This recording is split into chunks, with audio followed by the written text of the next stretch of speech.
Ladies and gentlemen, it's time for another round of Mind Your Puckin' Business with your host, Jeffrey Krentzman. Thank you, Dougie Sticks. Thank you very much. Coming to you, as always, from the beautiful studios of Undefeated Media here in Bergen County, New Jersey. This is the you're welcome, sir.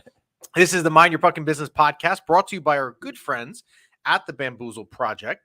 We encourage you to check them out when you get a chance at thebamboozleproject.com, coming across your screen with their web address. And you can certainly use a special promo code MYPB. Conveniently, doesn't have to be capitalized. I've been told it can be lowercase. It can be any mix and matching of capitalization But just you the like. right Just order. get MYPB in that order. Saves you 25%, and their shipping is pretty cheap. Someone told me the other day who ordered some stuff, so you get pretty cheap shipping, 25% off. You can't lose. And conveniently, as the weather has finally gotten better around here, there's plenty of spring, summer kind of outdoorsy stuff on the site if you want to go and get it. You can send us your questions at any time, and we have a bunch of them to get to today. You guys have been firing them in the last 2 weeks at record pace. And that you can send to mypbshow@gmail.com, or if you are on our Instagram, or you are on the Instagram platform, if you go to @MindYourPuckinBusiness, you will see people interact on this page all the time. They send us questions all the time, and we make it a priority. Yes. Amongst everything else going on in our lives, that we respond as quickly as possible as we can. And we appreciate the dialogue. There's some group chats on there with people and all that stuff. So you can send us stuff there. Or yes, you can ask us live. You can ask us live, which a lot of you, which has been happening a lot lately. You can listen to the show at your convenience whenever you want. Stream it on Spotify or iTunes. We are always on there. You can watch the video portion of the show as well at any time to your liking on YouTube. So plenty of options. If you want to get your MYPB fix, you can get it. And speaking of MYPB fix, I have to throw out an apology right away. We were not on last week. Yes. The reason we were not on had nothing to do with Rangers not playing, although sadness, heartache. It wasn't like we were running from it. Dreams. I just was super busy with my real job, as I normally am this time of year. So a lot of you wrote in, and I think you saw some of it. I think we posted one of them where people were not thrilled with us that we weren't on. And do you tape in the summer? We do. We are here. We are back this week. We're going to cover all Ranger stuff. We don't run from this. I know there are a lot of Ranger shows out there. Other good ones as well that, in the summer, they don't really do a lot. We are usually here. We take a couple of weeks off in the summer. We call it our summer vacation at Undefeated Media. And other than the sea, if you're going somewhere south, like Mexico, which I'm not going to this summer, but you can reach us at any time. We will be here throughout the offseason to cover it. So conveniently, we'll wait to put that comment up that just came in because we're going to get to it in a minute. So the last time we were on was 2 weeks ago, and just the way that it worked out was not ideal, or it was ideal, depending on how you want to look at it. Game 7 with the Rangers and Devils was Monday night, May 1st. We had already decided with our scheduling and programming that we were going to be on Tuesday, May 2nd. So we were on the morning after. Now, when we made the decision that that's when we're going to tape, we didn't even know if there would be a Game 7. The series could have ended in 5, could have ended in 6. But it was like, you know what? There's a little risk in doing this, knowing that what would happen if the series goes to 7 games and the Rangers lose and we're right back on next morning is like all knee-jerk reactions. Now, I want to say something. It just conveniently worked out last year. If you were a listener of us, the Rangers played the Carolina Hurricanes in Game 7 on Memorial Day, that Monday night. We were on that Tuesday morning. Now, it worked out a little bit better because the Rangers won that game 6-2, and it really wasn't much of a game. But we took the risk last year at work. This year we kind of took the risk and it didn't. So what we talked about 2 weeks ago, and I stand by everything I said on the show. There's nothing that I said that I look back at and I'm like, well, you know what? That was a heat of the moment thing. They'd been eliminated literally 12 hours prior to us being on. So, you didn't sit back. You didn't think about what you said. No. Everything that I said and the clips that are up from that show, I stand by 100%. I don't think I said anything that outlandish anyway.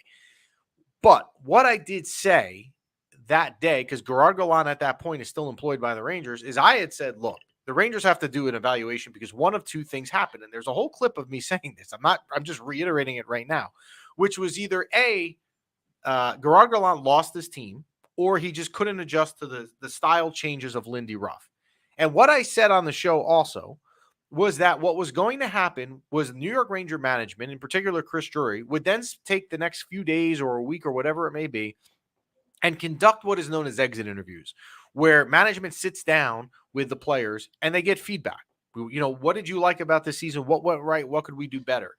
If you remember 10 years ago, the Rangers beat the Capitals in the first round. They upset the Capitals in the playoffs. They went on and lost the next round. I believe it was in 5 games to the Bruins. It was, now that I recall. And John Tortorella was the coach. And he had just gotten to the Eastern Conference Final the year before. He had advanced out of the first round. No one even knew his job was even in question. And he was fired. And the reason he was fired, it came out and was pretty much said, was in exit interviews, the team bashed John Tortorella. So fast forward 10 years later, 2023, as we sit here today, and Gerard Gallant clearly didn't do well in exit interviews, because when we left you on Tuesday, May 2nd, and he was fired on May 6th on Saturday, something in between there had to have happened about exit interviews. And I'm not surprised. It certainly sounds like one of the reporters, I want to say was Molly Walker, was saying that it sounded like, from what she was being told, that Gerard Gallant did not get a lot of favorable feedback in exit interviews with management. So Chris Drury and the management at Madison Square Garden decides to fire Gerard Gallant. The first thing was that night, ironically, this happened at a really bad time for me. And so it happened an hour and a half before my daughter had like a school play. And so it happened at like 5:30 on a Saturday. I don't know if you were watching the Instagram thing. Everyone was like firing us stuff.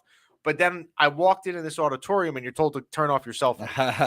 So our response rate that night was not that great. But people were a little bit shocked, I think, at first. And I understand where you could be shocked, right? Gerard Gallant came here. He took a team in 2 years. He had 2 100-win seasons. His first season, he got to the Eastern Conference Finals.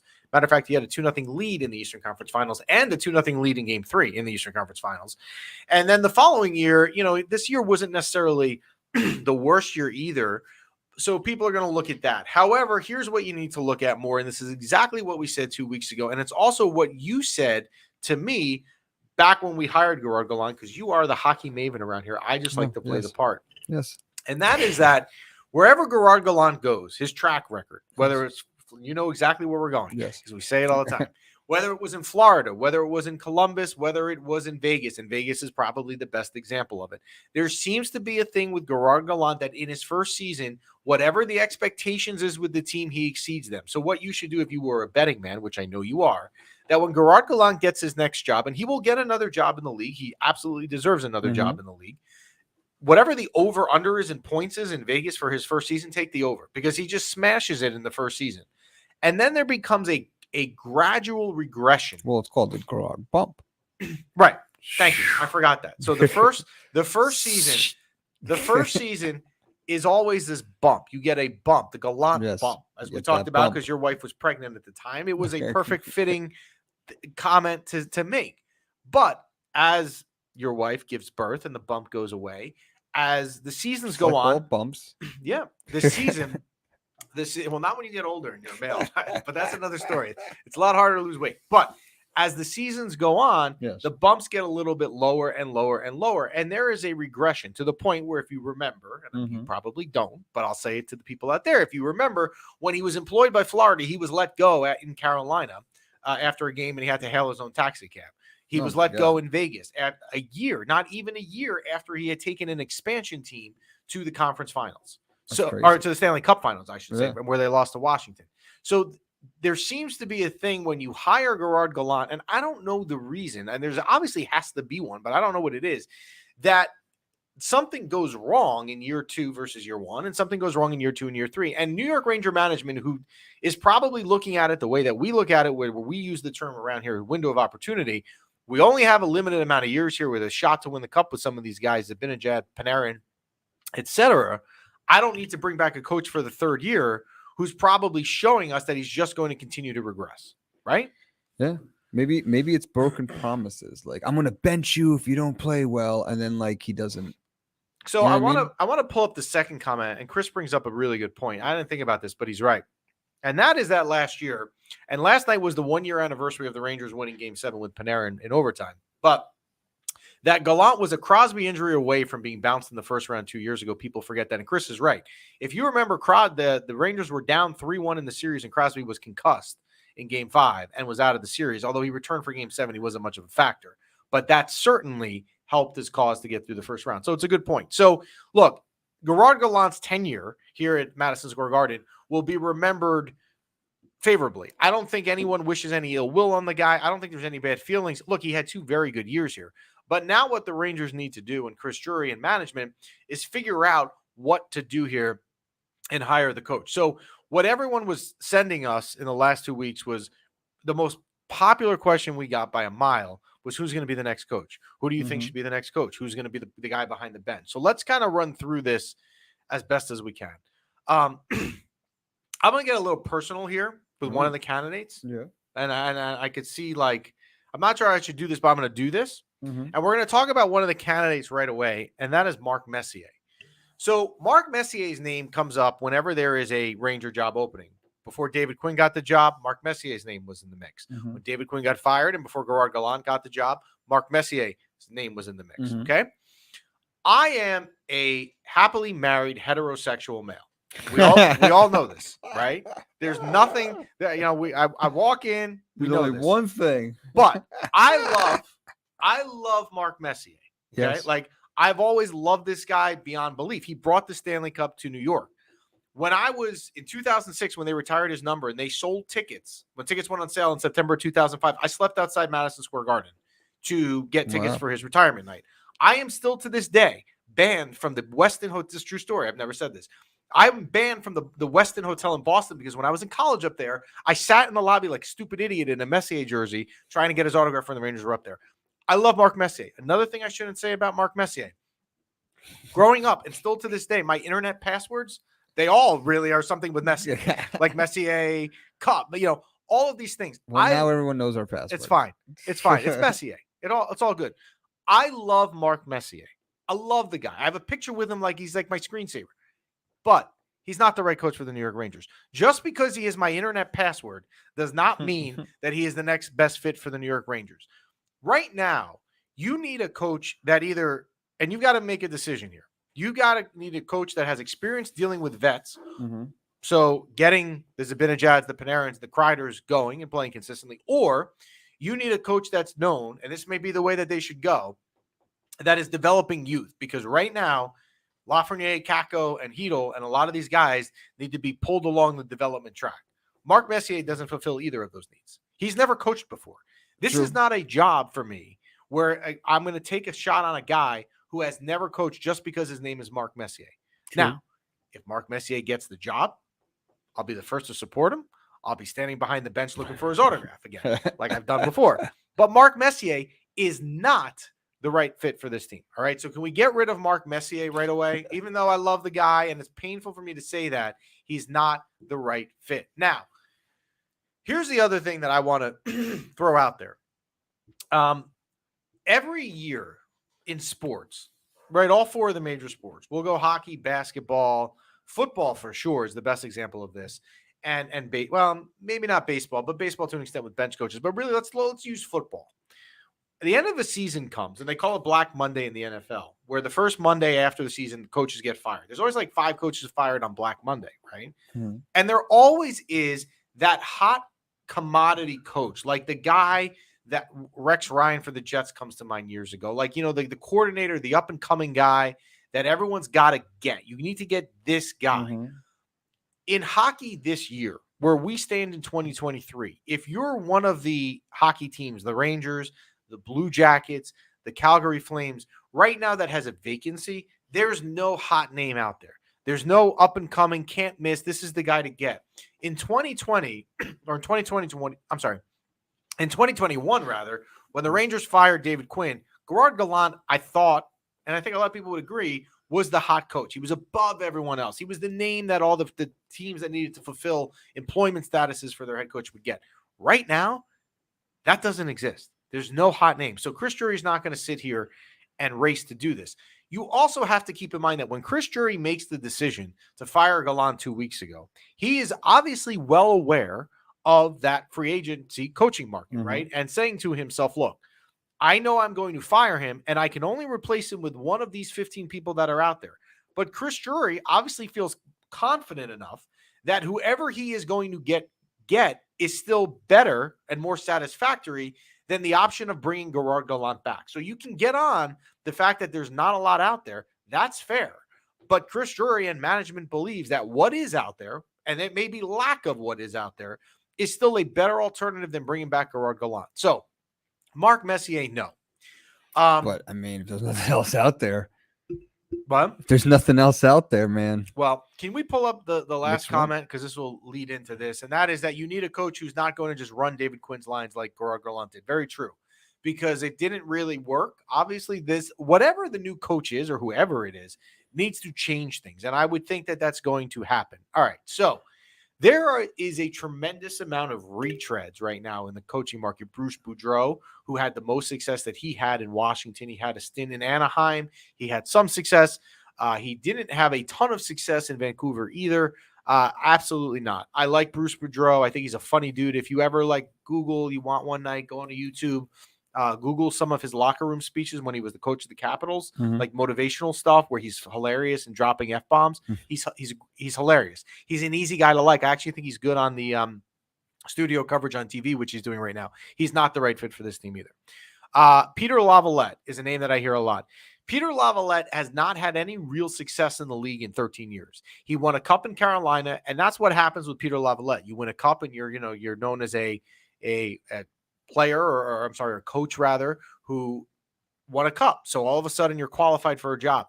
You have to remember, not only was that now 17 years ago, but he won that cup because Cam Ward played out of his mind in goal for 2 months, right?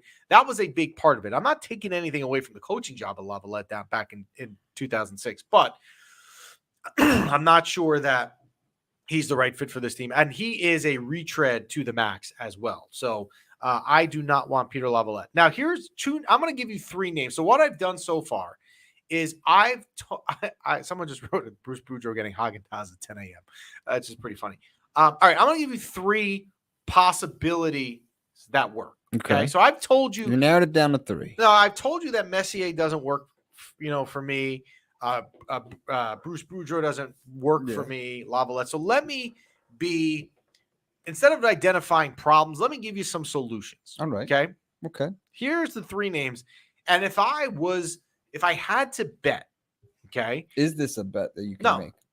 Well, this is not a bet you can make. That's a good question if there's odds out there, but I don't think there is.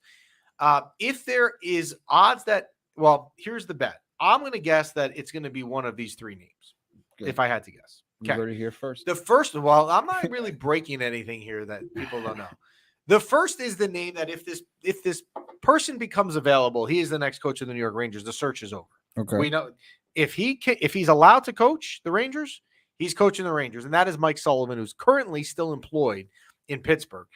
Mike Sullivan won 2 cups in Pittsburgh. He's a great coach. He also has a Boston University, also my alma mater, connection to Chris Drury, the general manager of the Rangers. He is the right fit to coach this group of players. Okay. Getting the young guys to come along. Think about Jake Gensel in Pittsburgh that's flourished under him. Think about the vets that he had there, Malkin, Crosby, Letang, etc. He is the right fit. However, it is all dependent on if Pittsburgh is going to relieve him of his contract. Mm-hmm. And I don't think it's going to happen, because if I am the GM in Pittsburgh, and there is no GM in Pittsburgh right now, they're waiting to hire a new one. So you'd have to really wait, see if he's available based on the GM. But the GM, I don't think, wants to go into Pittsburgh and sit there and fire Mike Sullivan, knowing that a day later he's going to be employed by one of your division rivals, the Rangers. I don't think they're going to do that. So Mike Sullivan would be my favorite coach to get the job, but I think he's under contract, and I don't think they can. And Chris, who's writing in on the show, sent something last night that there was an article about, well, if the Rangers really want Mike Sullivan, they should try and make a trade for him. Because, we've seen that now, like in the NFL a little bit. Mm-hmm. I doubt that happens. It's not really a thing in the NHL, but that's one name. The other name, and producer B-Rock, who's not in the studio today, I don't know if he's watching down the hall, would not like this name. And that is Andrew Brunette of the Devils, who I think would be another good fit, the associate coach. Now, Andrew Brunette got a raw deal in Florida, right? Mm-hmm.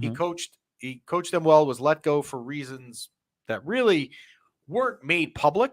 He got the associate coach job here in New Jersey, and my guess is that he will be the head coach next year, but he will be the head coach of the New Jersey Devils, because it's just weird to me that Lindy Ruff doesn't have a contract. So, and I also don't think the Devils, I don't know why they would do this, Tom Fitzgerald and the general manager over there, would ever allow the Rangers permission to talk to Andrew Burnett, knowing that they were going to do that. And there's B-Rock right there chiming in, so he's obviously listening from somewhere, wherever he may be. Stay away from Andrew Burnett.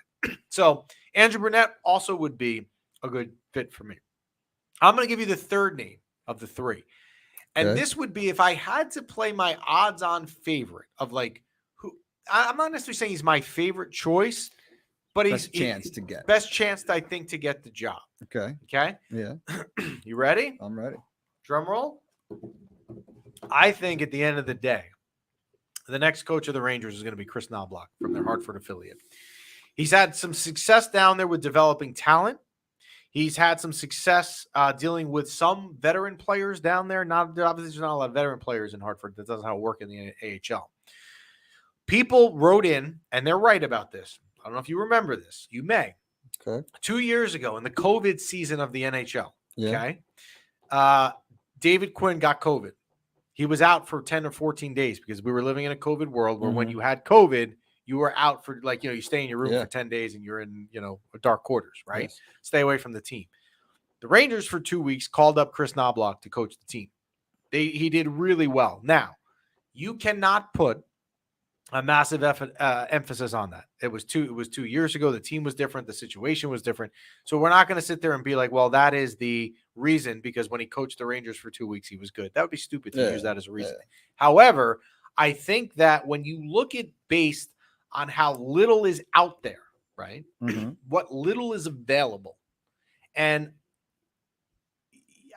you're not, and the Rangers have already said they're not going to talk to Darryl Sutter. They're not even going to try to get Joe Quenneville reinstated, who would be a good fit if he didn't have the other issues. He's got personal issues with the Blackhawks rape scandal, which I don't think the Rangers want anything to do with, and I don't blame them. I think it's going to be Chris Knobloch. I really do. Is that going to get anybody excited? Absolutely not, because no one knows who he is. But that's who it probably is going to be. So you think he has a better chance than these already professional So you coaches? Don't have a choice. So if Mike Sullivan is not up to the Rangers, it all depends if Pittsburgh gets rid of him, and I don't think they're going to get rid of him. I don't think the Devils are going to grant Andrew Burnett. So then it becomes an issue of, do you take Chris Knobloch and you compare him to Peter Lavalette, or you compare him to Bruce Boudreau? You know what? I'd rather take my chance with Chris Knobloch. So does the NHL do, how the NFL, like they'll steal offensive coordinators and defensive coordinators to become the head coaches? Does the NHL do something similar? So another name, great job, because you follow this left and right, I know. There is a guy in Tampa, Jeff Alpin. He actually is an ex-Ranger. He played for the Rangers for a year, but I believe he spent most of his career in Washington with the Capitals, if I remember right. Jeff Halpern is a guy who has studied under John Cooper, arguably the best coach in the NHL the last couple of years, and is kind of an assistant coach that's going to get a lot of good looks from teams with head coaching vacancies. I don't know that he's my first choice, but I will be honest and tell you that if they ended up hiring Jeff Halpern, I wouldn't hate it. I really wouldn't. And Chris just chimed in that that's who he wants, and that's Jeff Halpern, and I know that that's who Chris wants. So, and I understand the reasons, right? I mean, Chris knows his stuff, but if you're in the camp where I want them to go in and get Jeff Halpern, I can understand that. Now, Jeff Halpern, though, I will say this, has interviewed already in the last couple of weeks for the Washington Capitol job. He also played there for a while. So I would think, and again, I don't set odds. I don't know who else Washington has interviewed, but I would say, like, if I had to think who's going to get that job, it's probably Jeff Halpern down in Washington. But if you're the Rangers right now, who else is out there? I mean, it's not like, there's a can't miss guy. Now, you can like Joe Quenneville, and I don't want to get into the whole Chicago Blackhawks rape scandal and his involvement in it, because we just do not cover controversial topics here at all. But if that didn't happen, right? Joe Quenneville is absolutely the right man for the job. But I totally understand and respect where people are like, you know what? We don't want to touch that. We don't want to get into that situation. And we're just going to not make him a candidate. Because he also would have to get reinstated by the league. He's been suspended by Gary Bettman. Now, yes. How long of a window now? Because, like, we're in the window of opportunity.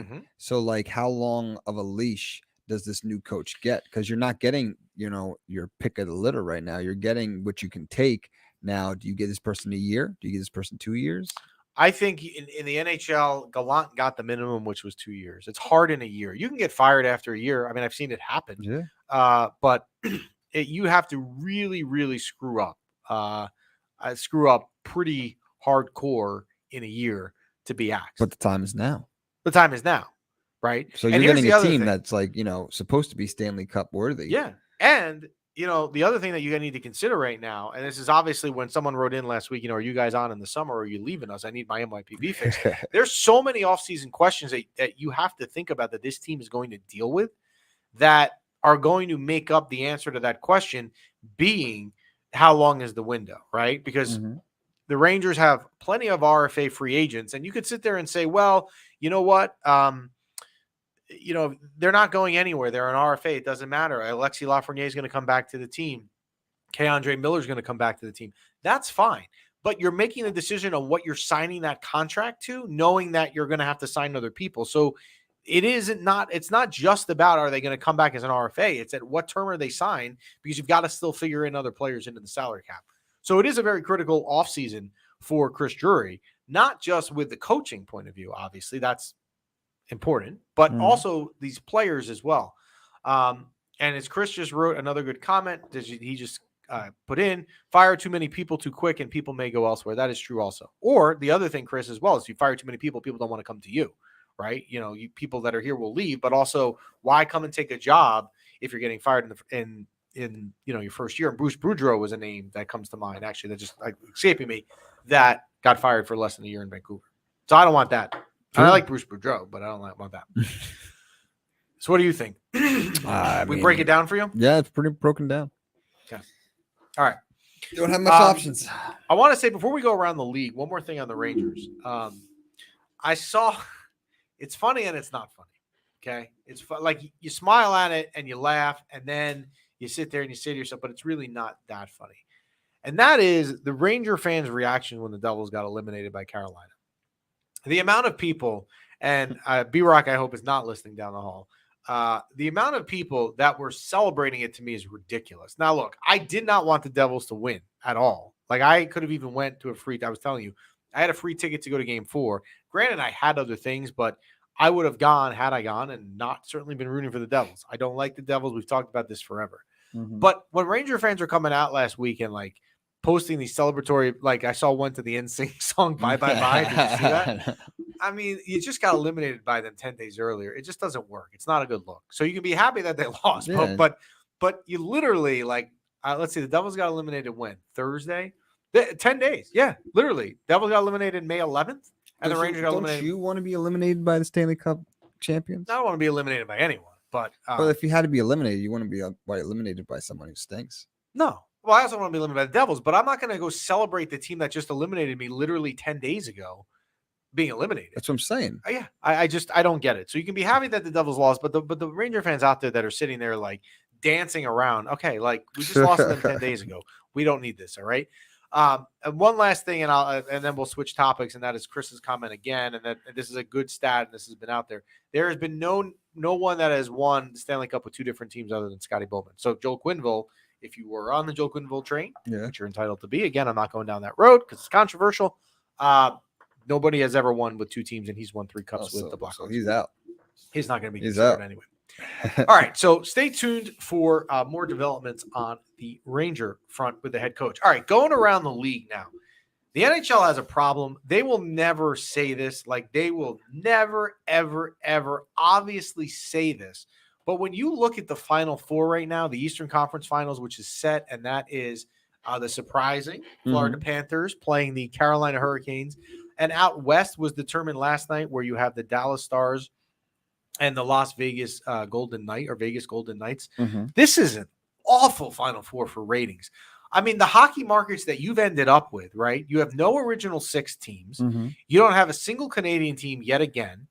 You don't have like a real big U.S. market, except for, I mean, Raleigh-Durham is it now. The Hurricanes do well in Raleigh-Durham, right? It's a great fan base. The NHL does well there, but it's not a big market, right? I can't imagine people in South Florida are going to go nuts about the Panthers. Like, when you watch games in South Florida, like when I watch Ranger games down there, the crowd is all Ranger fans. It's all like transplanted New Yorkers. So I don't, that's not a market that's going to draw well. It's also probably 115 degrees in Florida right now. Mm-hmm. And then in the West, Dallas, I mean, you want to tell me that Dallas, Texas is a hot hockey market? I mean, it does okay, but it's not that great. And Vegas, still is the only, well, I guess now the second professional sports team, because since the Golden Knights started out, the Raiders have moved there. I mean, they do well as well, but it's this is now going to be a hard sell for the NHL. Now, diehards of the game, like myself, will watch. I don't care who it is. But if you're a casual fan, right, and you get into storylines, like if a Canadian team was in, well, can a Canada team win the Cup for the first time since 1993? Well, that's not going to happen now.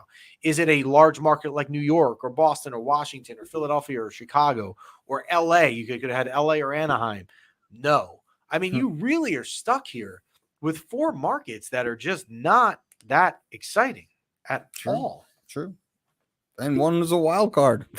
Yeah. So, all right. So let's look at these series. So out East, it's very hard for me right now to go against Florida. If I didn't tell you it was Florida and I said that there was a team in the conference finals and in the first round, they upset the best regular season team ever. And then in the second round, they beat Toronto in 5 games as well.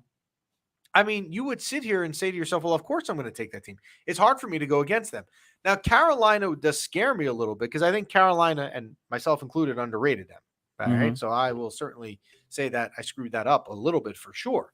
But Carolina, obviously, their coaching staff there did some sort of adjusting to the Devils that the Rangers couldn't do that could shut them down. So now you look at Rod Brindamore and his coaching staff there and say, can they do the exact same thing and somehow find a way to slow down this Florida team? Because Bobrovsky's playing well. Matthew Tkachuk is a beast. I mean, now the trade, the Huberdeau for Matthew Tkachuk trade looks like a joke. I mean, like as to who won that trade. So I don't know. I mean, I'm going to go in that series. I'm going to go Florida. Like, I just have a hard time picking against a team that's playing that well. I'm going to go Florida in 7 games. You want to make a pick for you, sir? You're going Florida to win it all? I mean, that is a good story to have. I'm going to go not to win it all. I'm just talking the conference finals right now. We're doing one step at a time. So we got, I'm trying to pull it up here. All right. So we got Florida versus the Hurricanes and the Knights versus Dallas. And you're choosing Florida out of the Hurricanes. Correct. Yeah, I would like Florida to beat down the Hurricanes. I don't like the Hurricanes. I'll agree with you on that one. You agree with me on that one? Yes. Okay. Yeah, I just can't right now pick against a team that's playing as well as Florida. I can't. Yeah. Right. So out west we go to the Western Conference Finals. I believe, I need to look at this, but I'm pretty sure Vegas is going to have home ice there. I'm pretty sure it's going to be the Stars at the Vegas Golden Knights, and it is. Yes. So game 1 is Friday night in Vegas. Your thoughts on that? When was it was 2 years ago Vegas was in Stanley? 2019. Okay. Yeah, I'd like to see the Vegas win. So I think Vegas wins. Here's why. I picked, as we all know, Edmonton to not only come out of the West, but to win the Stanley Cup. They just beat Edmonton in 6 games. And I think the way they played is really good. You also remember Bruce Cassidy, their coach, had a ton of success in Boston and was let go. He's their coach. It's nothing against Peter DeBoer, who last night, amazingly, improved to 7-0 lifetime in Game 7s, which is not easy to do, but he did. But I'm going to go Vegas in 6 games here. So my Stanley Cup final would be, but I tell you, hockey markets, right? Las Vegas versus Florida. Oh, God. I mean, Vegas is somewhat of a market, I guess. Yeah. Look, and I mean, sometimes in these situations, you get, you grow your game within these markets because people will get into it, right? There will be people in Vegas now that are not into the Golden Knights that watch. There will be people in Raleigh that are not into the Canes that watch. That helps for kind of the local feel, but the national spectrum, like if you're a hockey fan right now in Calgary, Alberta, okay, you've checked out because the Flames have, or even Vancouver, these teams, or Montreal or Ottawa, your teams have not played hockey for over a month. Right? The weather is nice outside in Canada. You have like 9 months of winter. You're now in the 3 months of the year you can get outside.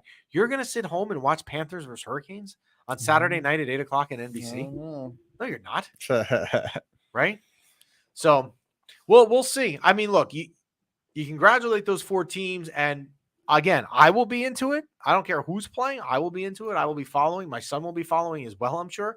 But I am not just for the NHL. It's a bad break. Oh man. Before we head out, a couple things. The New York Knicks. We got a lot of things if we were going to talk about the Knicks. Mm-hmm. So I'll talk about them real briefly. What a frustrating series for the Knicks versus the Heat. Like, completely annoying, right? Mm-hmm. You dispatch the Cavaliers in 5 games, and you do so in fashion, like even game 5 in Cleveland, where you would have thought the Knicks would lose because Cleveland needed the game. It's almost like in 3 of those 5 games, not game 3 in that series, in 3 of those 5 games in the first round, with the Knicks, it was like nothing could go wrong. You could have scripted it. Brunson, everyone's playing well, and then Randall hurts his ankle in game 5. The Heat series, which remember, the Heat didn't have Tyler Hero either, right? So that was a loss for them. Jimmy Butler also hurts his ankle. Yeah. It had all the makings that the Knicks could win this series and move on to play Boston. And if you had a Knicks-Celtics conference finals, would have been awesome. Do I think the Knicks would have won it? No, but it would have been great. I would have loved the opportunity.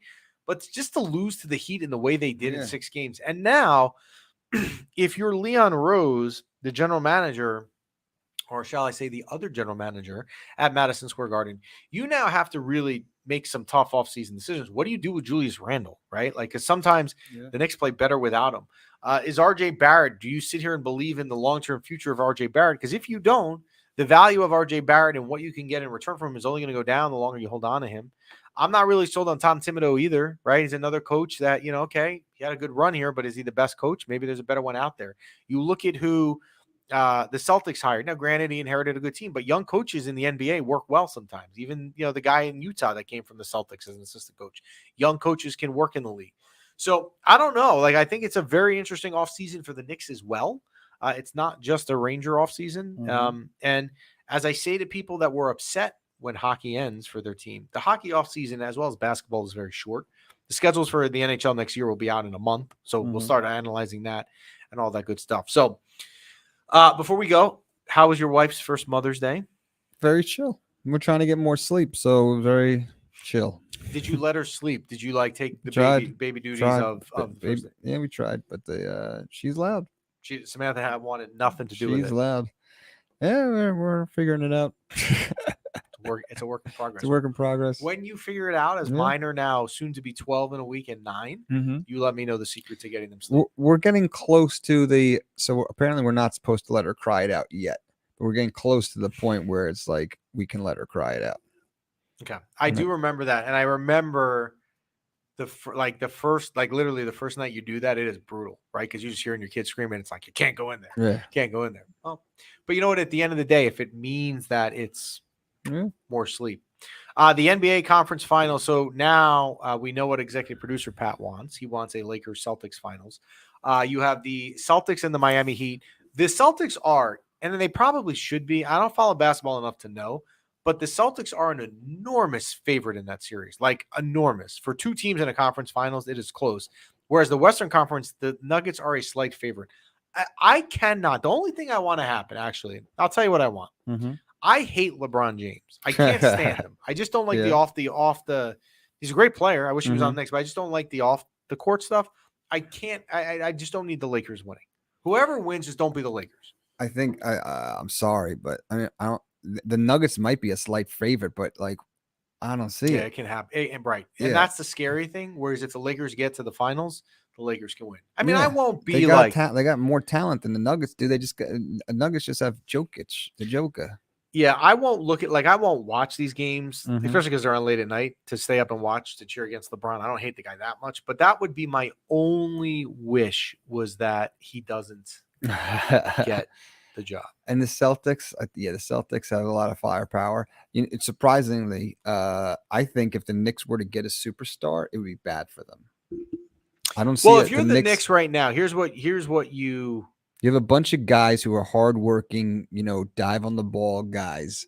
And if you throw in like a Kevin Durant in there, I think it messes up everything. I agree. But here's what I would like them to do. If they're going to make a lot of moves, which they might, and I don't know if maybe you hold on to Randall and all this stuff, but if you're gonna do that, but if you're gonna get away from some of these guys, right? Randall, Barrett, whoever, right?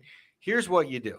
Okay. You basically sit there and you take a piece of paper and you draw a circle on it, and that circle is Jalen Brunson. And you build off the circle, right? That team needs to be built. Jalen Brunson, and the contract was so good, and I thought it was stupid. I mean, I was so wrong, and I'm so happy I was wrong. But now you're at a point Jalen Brunson can play and play at an elite level. You build this team around Brunson. So what players that are out there complement his style and would be good additions to him? What player, period, would be good for, like, forget about getting rid of Randall. Like, if you could keep your whole team and you could bring in one player, like he's a free agent, we're bringing him in, who would you bring in? I would like, who I would like? Yeah, please tell me. I mean, but again, he's not a free agent. Brunson is obviously, plays the guard. Yeah. I would love a guy like Luka Doncic, someone like that, or a big man like Giannis. I would like Doncic more, but again, you're not going to get Luka and Kyrie didn't work out, the two guards. Yeah, but I don't think. But Kyrie is a special character. Jalen Brunson is not. Jalen Brunson again. Anything can happen when you mix two people together. Yeah. Sometimes stuff works, sometimes things don't. But if I'm the Knicks and I'm the front office right now, I'm sitting down there and I'm saying, I'm only going to make moves based on what this little circle tells me. Yeah. The circle is Jalen Brunson. Yeah.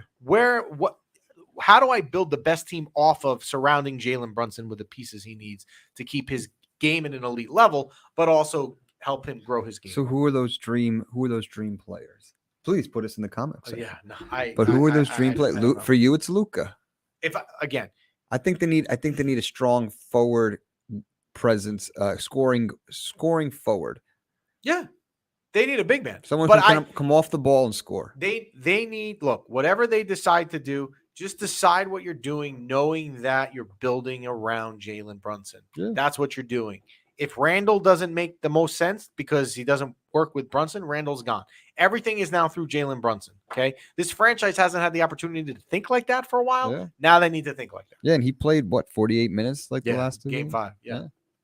Baller. Ballin' Brunson. There it is. That's it for us today. We appreciate you checking us out as always. We thank the Bamboozle Project. Check them out at www.thebamboozleproject.com. You can send your questions at any time to MYPB Show, as well as sending us your questions on Instagram. Use that MYPB promo code on the aforementioned bamboozleproject.com. Save yourself some money. And so we will be back. We will continue to follow the New York Rangers. I don't think a hire is imminent. I think they're going to wait. I think if I'm Chris Drury, what I'm doing right now is I'm waiting to see what happens in Pittsburgh. Let them hire a GM, let them decide on Mike Sullivan, and then make a move. Because Knobloch's not going anywhere. If he's your guy, he ain't going anywhere anyway. He's your minor league coach. That's it for today. Enjoy the rest of your day.